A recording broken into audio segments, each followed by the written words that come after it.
দিন এক কথা, প্রসেস ফলো করবে প্রফিট পাবে, প্রসেস ফলো করবে প্রফিট পাবে।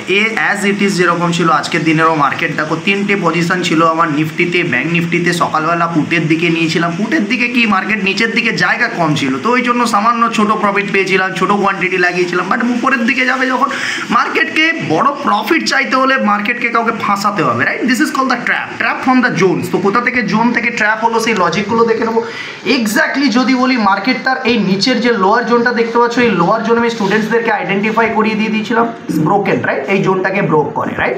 অ্যান্ড এগেন দেখতে পারো যে সব থেকে বড় সেলারটা যেটা এসেছিল তার হাইকে একটা 3 মিনিটের ক্যান্ডেল সুন্দরভাবে পুশ আউট করে। ওকে, দিস ইজ দ্য ক্যান্ডেল। ওকে, এই ক্যান্ডেলটা আমি এখানেই আমার পজিশন এক্সিকিউট করি, আর দেখার কিছু ছিল না, কারণ এই পার্সনসগুলো যদি প্রপার সেলার হতো তাহলে একটা প্রপার বায়ারকে নিয়ে এসে করে এর হাইকে কাট করে দিতে পারতো না। দ্যাট মিনস এভরিথিং ক্লিয়ার, যে এখান থেকে সেলারের দম শেষ হয়ে গেছে, এবার বায়াররা ঢুকে গেছে। এখান থেকে পজিশন নেই, এক্স্যাক্ট লাইন দেখতে পাচ্ছ, একবার আমার লাইনের তলায় মার্কেট থোড়ি না ক্লোজ করেছে, এটা বেরিয়ে যাবো।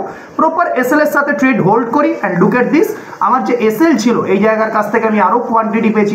মিনিমাম আমার এভারেজ বাইং প্রাইস এই জায়গার কাছাকাছি এসেছিল।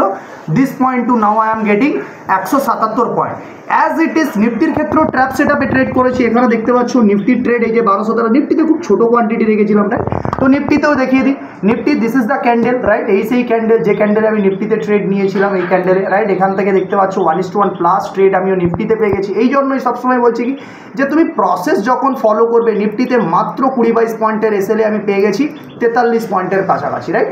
তো তুমি যখন শুধুমাত্র সেট আপ ফলো করবে, কোনো স্ট্র্যাটেজি ফলো করবে, কোনো লজিক ফলো করবে, ঠিক এভাবেই কিন্তু তোমার প্রফিটগুলোও কিন্তু স্পাইক করবে, রাইট?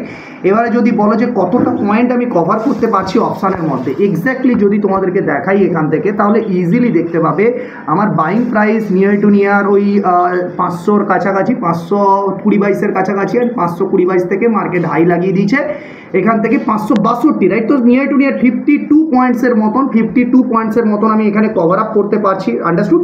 সো এই জায়গাটাই হচ্ছে ইম্পর্টেন্ট, যে একটা সেট আপ ছিল, একটা স্ট্র্যাটেজি ছিল। মার্কেট এখান থেকে সমস্ত সেলারদেরকে ট্র্যাপ করে, আর এখান থেকে এই পজিশন নেই।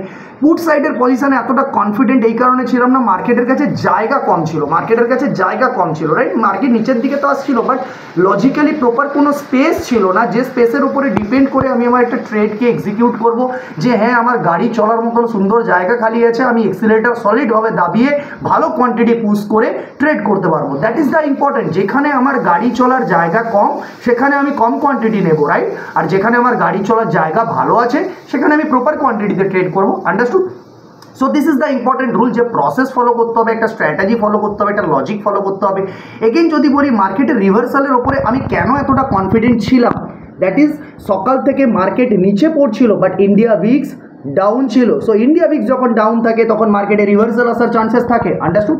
So this is the important. এই ইম্পর্টেন্ট পয়েন্টগুলো, জিনিসগুলো যখন আপনি জানবেন, তখন আপনার পিএনএলটাও ঠিক এভাবে এগোতে থাকবে, আন্ডারস্টুড? সো লজিক ছাড়া প্রফিটেবিলিটি মেনটেন করা যায় না, প্রসেস ছাড়া প্রফিটেবিলিটি মেনটেন করা যায় না। তো আপনারা যদি লজিক শিখতে চান, প্রসেস শিখতে চান, তাহলে গ্রোয়িং বুলকে ফলো করুন, সাবস্ক্রাইব করুন, গ্রোয়িং বুলের সাথে এই জিনিসগুলোকে বোঝার চেষ্টা করুন। গ্রোয়িং বুলের লজিক্যাল এডুকেশন যেটা আমাদের GPA price action course, GPA price action strategy, right? ওই প্রাইস অ্যাকশন স্ট্র্যাটেজিতে জয়েন করুন, right? So thank you for watching, thank you and bye bye. So and যদি ফলো না করে থাকেন, ফলো করুন, সাবস্ক্রাইব করুন। So thank you and bye by.